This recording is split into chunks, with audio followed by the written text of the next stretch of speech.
Ready start.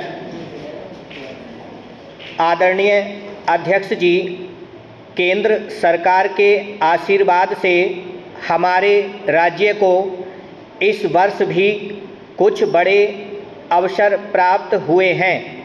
यह गौरव का विषय है कि राज्य गठन के उपरांत पहली बार देवभूमि उत्तराखंड को राष्ट्रीय खेलों के आयोजन का अवसर प्राप्त हुआ।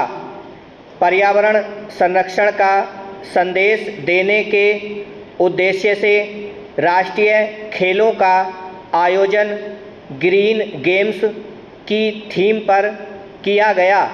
यह आयोजन उत्तराखंड को खेल भूमि के रूप में भी अपनी विशिष्ट पहचान बनाने में सफल रहा है। देवभूमि की मेज़बानी को राष्ट्रीय स्तर पर सराहा गया है। राष्ट्रीय खेलों में पदक तालिका में 24 स्वर्ण, 35 रजत, 44 कांस्य पदक के साथ कुल 103 पदक प्राप्त करते हुए 7वें स्थान पर पहुंचकर उत्तराखंड ने इतिहास रचा है।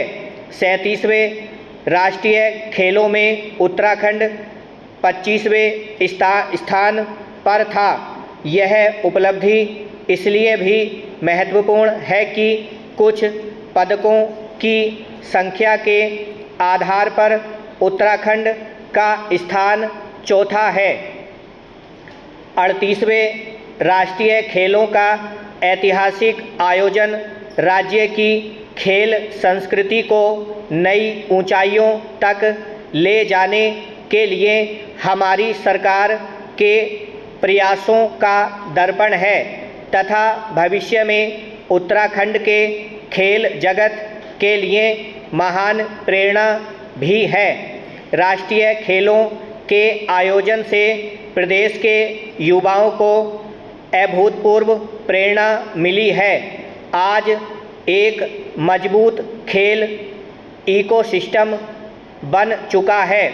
हमारी सरकार द्वारा उच्च स्तरीय खेल इंफ्रास्ट्रक्चर सृजित किया गया है।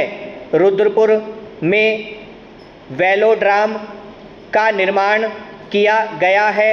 उल्लेखनीय है कि समूचे उत्तर भारत में दिल्ली के अतिरिक्त मात्र उत्तराखंड राज्य में ही वेलोड्राम बनाया गया है। जनपद देहरादून के महाराणा प्रताप स्पोर्ट्स कॉलेज परिसर में ओलंपिक प्रतियोगिता के स्तर का शूटिंग रेंज बनाया गया है।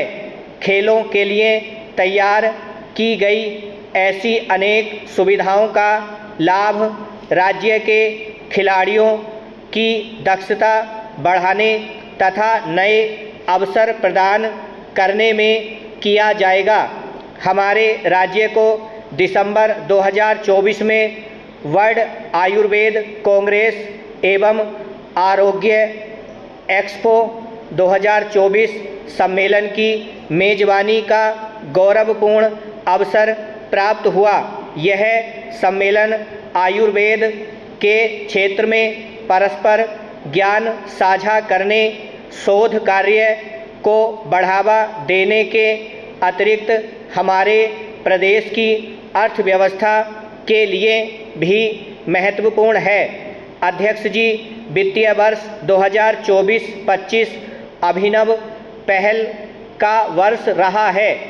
इस संदर्भ में यहाँ कुछ प्रमुख बिंदुओं का उल्लेख किया जा रहा है। इस वर्ष से हमारी सरकार ने शीतकालीन यात्रा की एक अनूठी पहल शुरू की है। इस पहल से एक और राज्य में पर्यटन को बढ़ावा मिलेगा, वहीं स्थानीय रोजगार और आर्थिकी को भी मजबूती मिलेगी। राम।